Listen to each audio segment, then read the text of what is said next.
Ken, please introduce yourself and tell us where you're from. Okay, thank you. Yeah, good afternoon, everybody. My name is Ken Cleel, and I'm the head of production for Stave UK and also the global product manager for tube and tube manipulation for Stave Global. Stave UK, we are based in Sheffield, our headquarters, but we have 4 locations in the UK. So one in Aberdeen, one in Southampton, one in Lisbon, but the main headquarters here in Sheffield. My position within our business has very varied aspects to it. I mainly oversee all of our in-house production. I focus on process improvement, lean manufacturing techniques and methods, training, investment, but I do also have a direct involvement in recruiting when we're hiring for production staff. I personally started my career in manufacturing 25 years ago. I know that's hard to believe with this youthful look I still have, but believe me, it was 25 years ago. So I have a little bit of experience within production.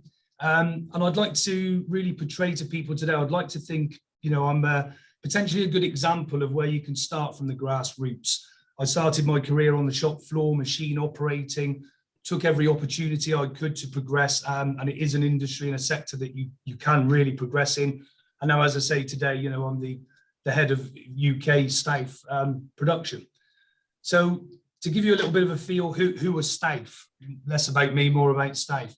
Well, we are a global leader in the manufacture and supply of hydraulic system components and accessories. So we're a world leader in clamping solutions. In fact, we're the world leader. So tube clamps, hose clamps, electrical cable clamps, and we produce over 90% of the product that we sell to our customers. And these include DIN fittings, quick release couplings, filtration, tube manipulation, hose assemblies, hose connectors, just to name a few of the products that we do. And we service a lot of the major OEMs, so a lot of the large companies, the big manufacturers, but we also service the resellers and the local businesses. We operate out of 18 countries globally. And as I say, here in the UK, we have the four facilities where we employ just shy of 180 people currently. So our manufacturing capabilities here in Sheffield give us quite a diverse approach to manufacturing. We are fundamentally industrial hydraulics, and as I say, a hydraulic supplier, but we do branch into pneumatics and other areas. So we're quite diverse, and with things like the pneumatics, for instance, we're quite active in rolling stock. So train builders in the UK, we service pretty much every train builder in the UK with our pipework systems, flexible hoses, fittings, brackets, valves, and we bring all of that together in an all-encompassing kit supply, which we badge as Stave line. And I think the one thing I'd like to highlight today as well, because this is the South Yorkshire presentation we're talking about, I think a key part for us being based in Sheffield in particular is the fact that we are in the steel city. We're in the heart of a city that was founded on manufacturing.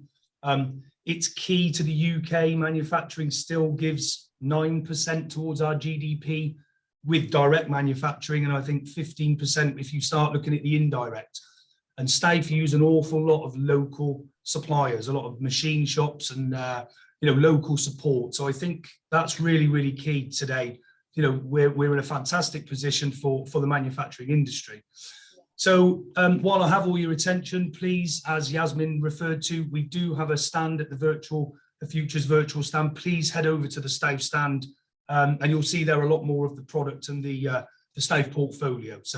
And I really hope you all take something away from today, and we can help you.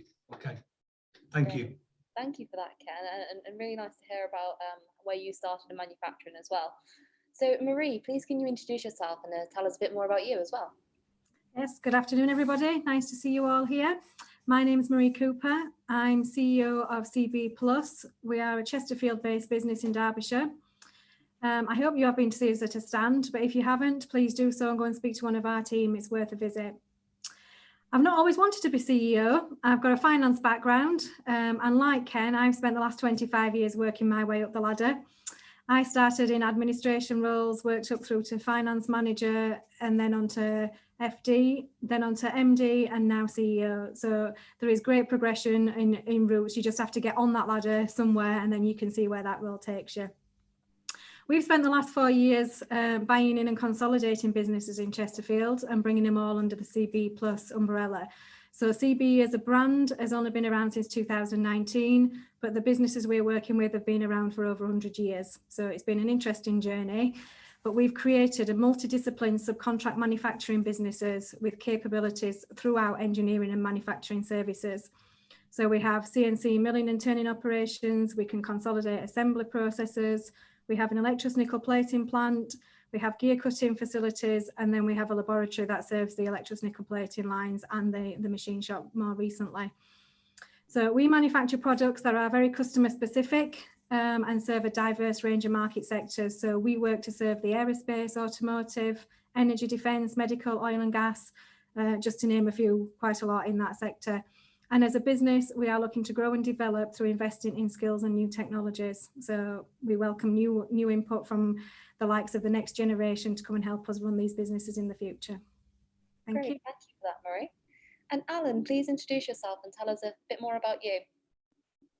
Yeah, good afternoon, everybody. This is a great shift, the Friday afternoon, 2:30, and I bet you're all desperate to be maybe somewhere else after you listen to some of our experiences.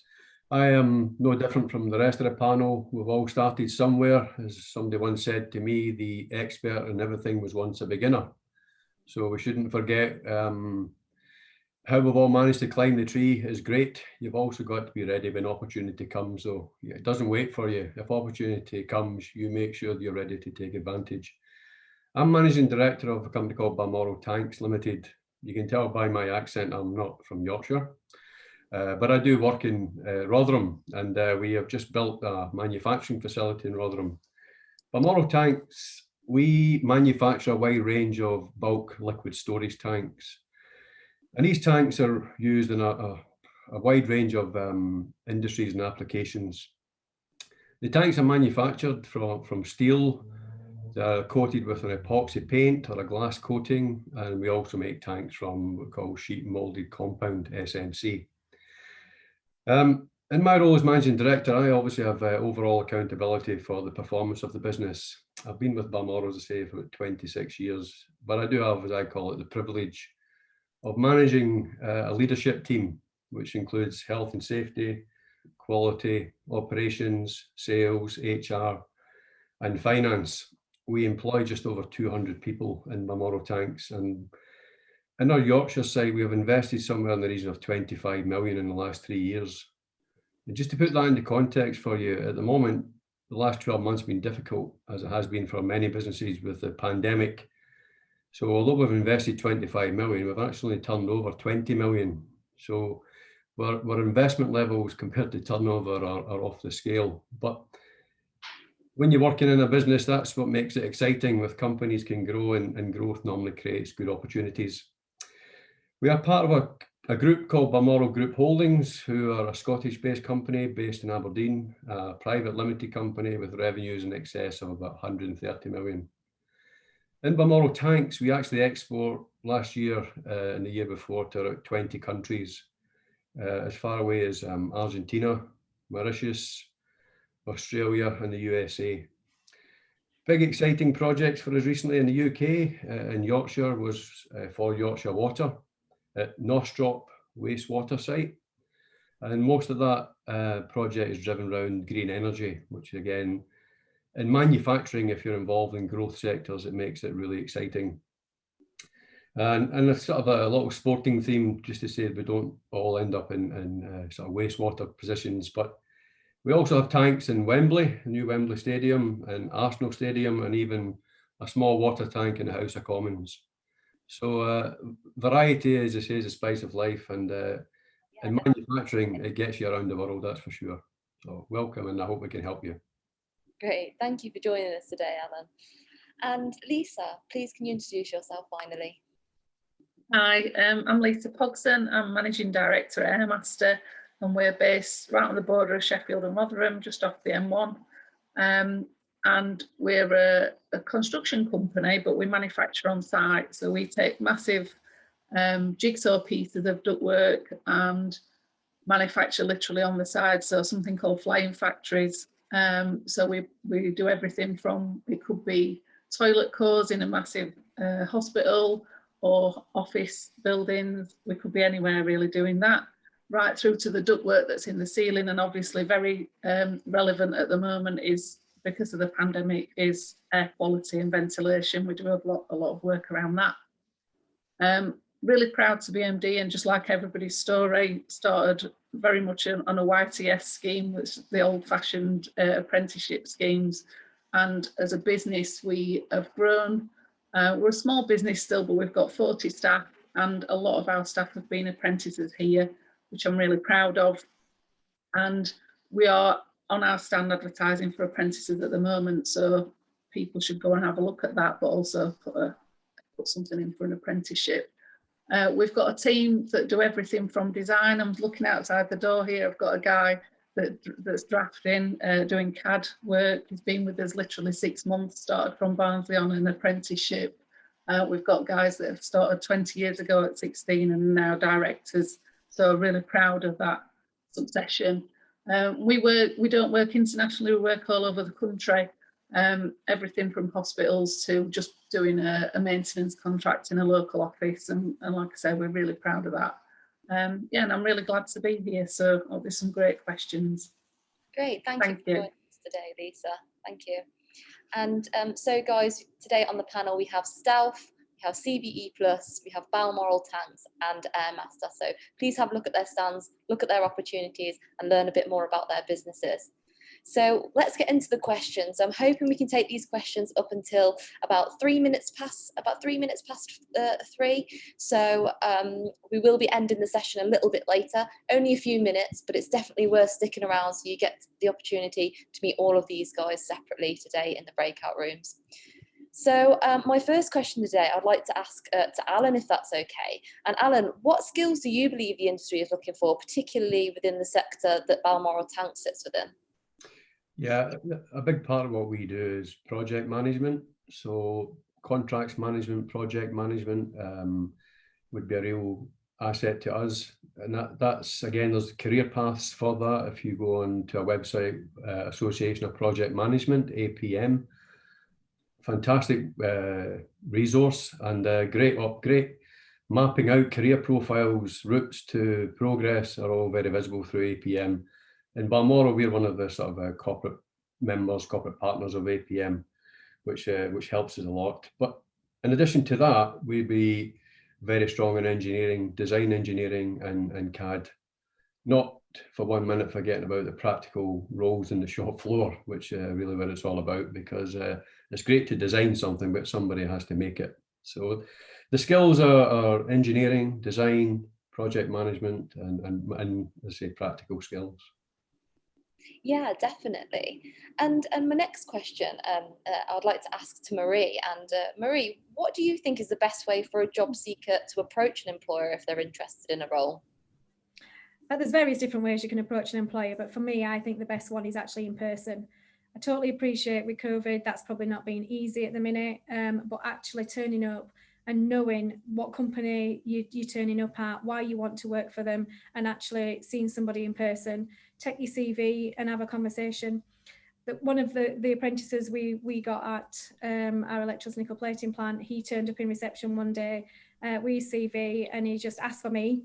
He actually said, can I speak to the MD? I came downstairs to talk to him and he just said, I just want to work here. Here's my CV. I've looked you up online and I'm really interested about what you do and I think it's something I would enjoy. And for me, he got a job straight away. You can't turn that sort of enthusiasm down. You know, that personal approach, that keenness to be able to want to work and knowing what the company did, I was just blown away. So for me, that was perfect opportunity. Yeah, definitely. And you guys, you heard it straight from a key figure within manufacturing from themselves. So definitely write that down and take notes from all the advice that has been offered here today. So Ken, in addition to that, how else can job seekers sort of really stick out, especially in terms of their CV? How can a CV stick out from the hundreds that you may receive?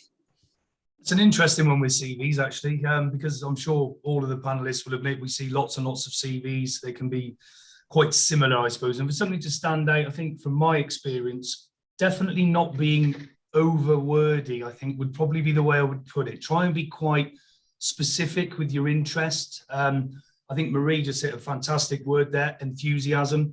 Try to put across your enthusiasm, your interest, your desire to be within the industry.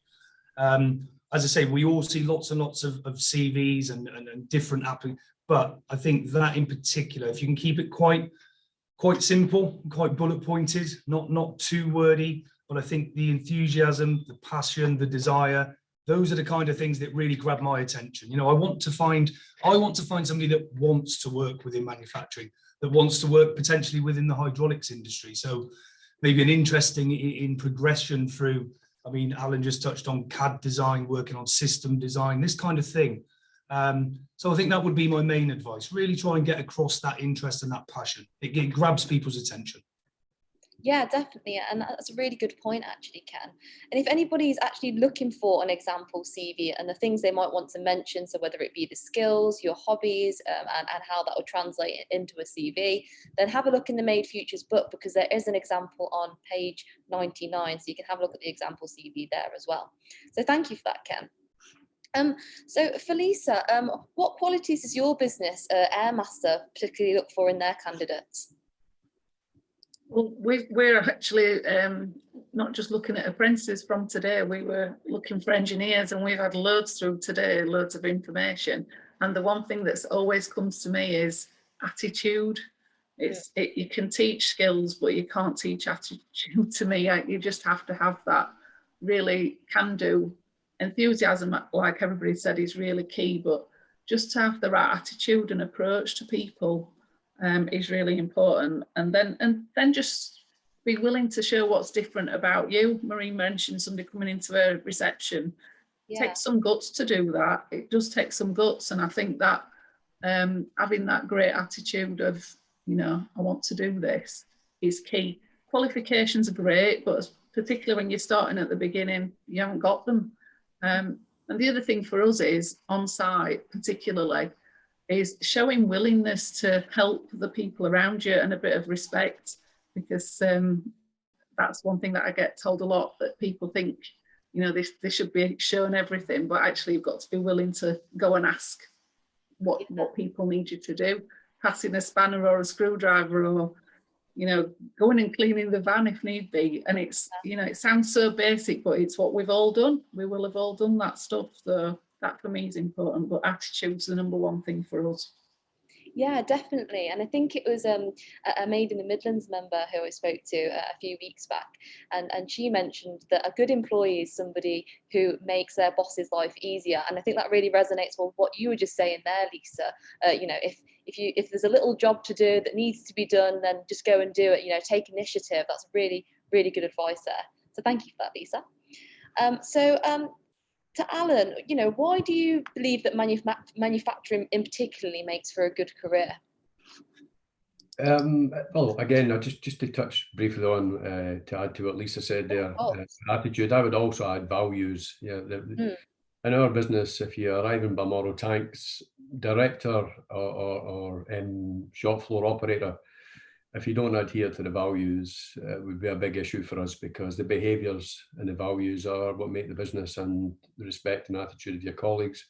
But in terms of making a good career, I think it's interesting listening to all the panellists that most of us have come through, you know, we've started at a lower level and managed to get into manufacturing, which has opened up so many opportunities. Yeah. My background is sales and marketing. I'm now managing director. I'm not an engineer, but I'm managing operations directors who are engineers. So you don't need to have, you have a skill and a discipline, but manufacturing allows you to go down many paths, whether it be finance or HR or operations or dispatch, logistics. It's great and varied industry. And the UK has got some fantastic companies in terms of manufacturing, and South Yorkshire and Yorkshire in particular is, from my perspective, I spent my first 17 years working in Aberdeen for Balmoral. I then moved down to South Wales, and I'm now in South Yorkshire. So I've got a reasonable grasp across the UK of manufacturing businesses, and I think the biggest thing for me is challenging. I've got two kids. Say two kids, they're grown men, 30 and 33. How old does that make me sound now? But you know, they're in offshore markets, and both engineers, but even in manufacturing and offshore engineering, the routes are open and varied. And if you've got that desire, the passion, you know, one of the things I used to say to my two kids: don't be a cappuccino, don't be all froth and no substance. Yeah, you got to have a bit of desire. Yeah. And determination as well to make a career. It doesn't just land in your lap. Yeah. Yeah, definitely. And how about you, Ken? You know, from your perspective, why do you think manufacturing makes for a good career in your experience? Again, I think Alan's touched on a lot of what I would say there. But I mean, manufacturing, it's so varied. The opportunities within manufacturing, and Alan hit a good point there. I mean, when I started my career, I started on the shop floor. Yeah. I've worked as an oxyacetylene high pressure gas installer through pipework systems, hence why I'm still heavily involved in pipework. But then I've progressed through different areas of the shop floor and eventually into office work. I was the purchasing and planning manager for 10 years at a previous company before Stave.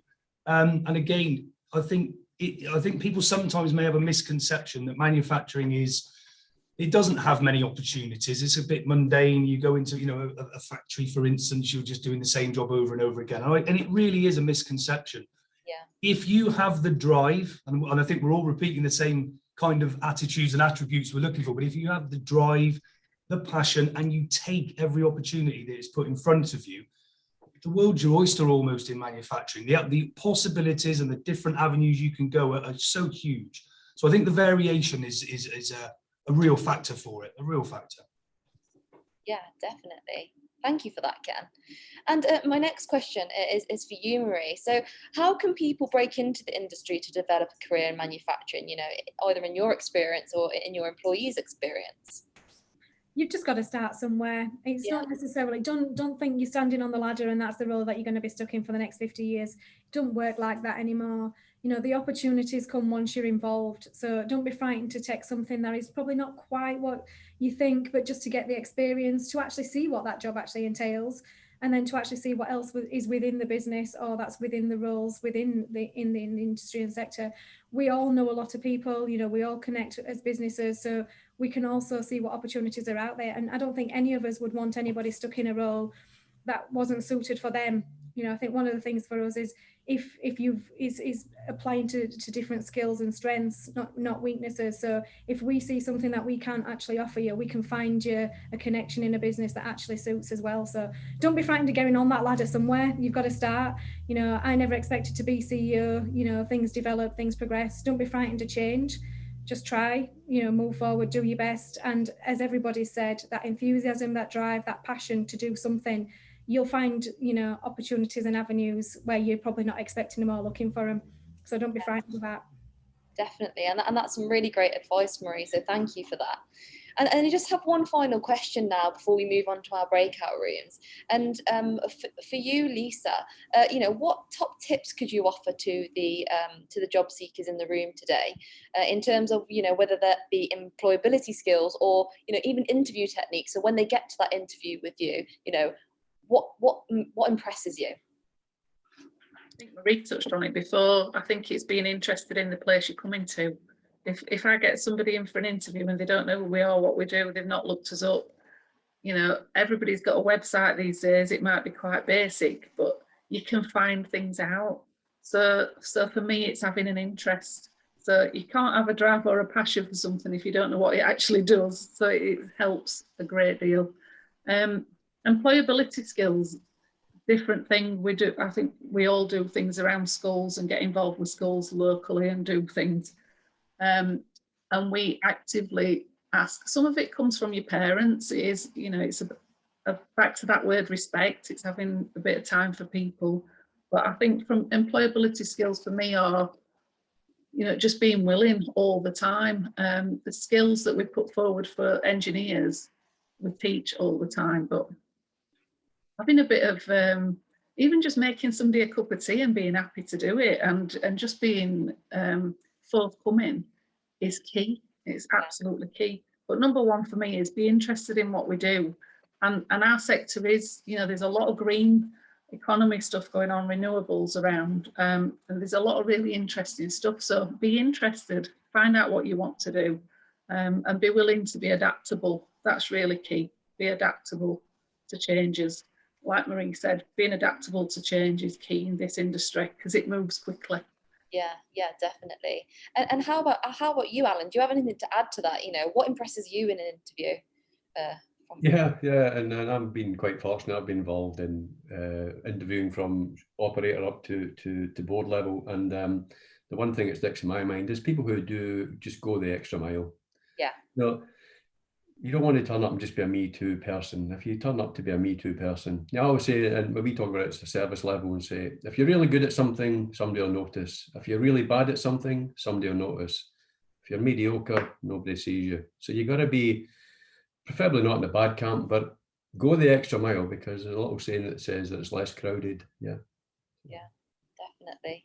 Can I just add there, Yasmin, as well? I had 2 team members currently that when they first come to interview at Stave, they'd really done their homework. They'd looked at the website, they had a good understanding about what we were about and what we did, and they actually came from the pub trade.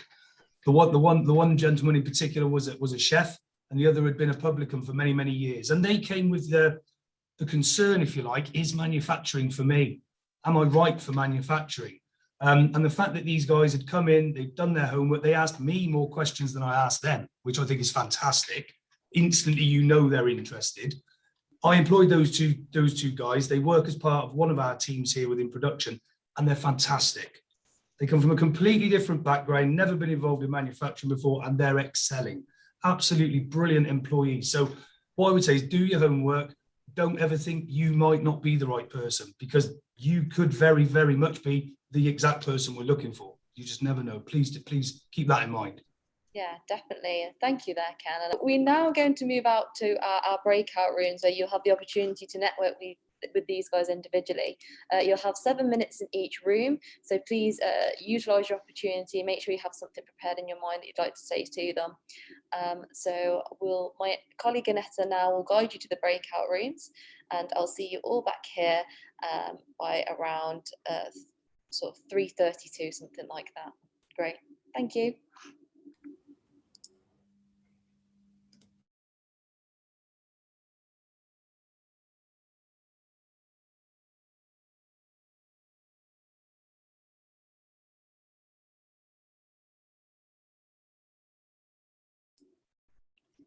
Welcome back, everybody.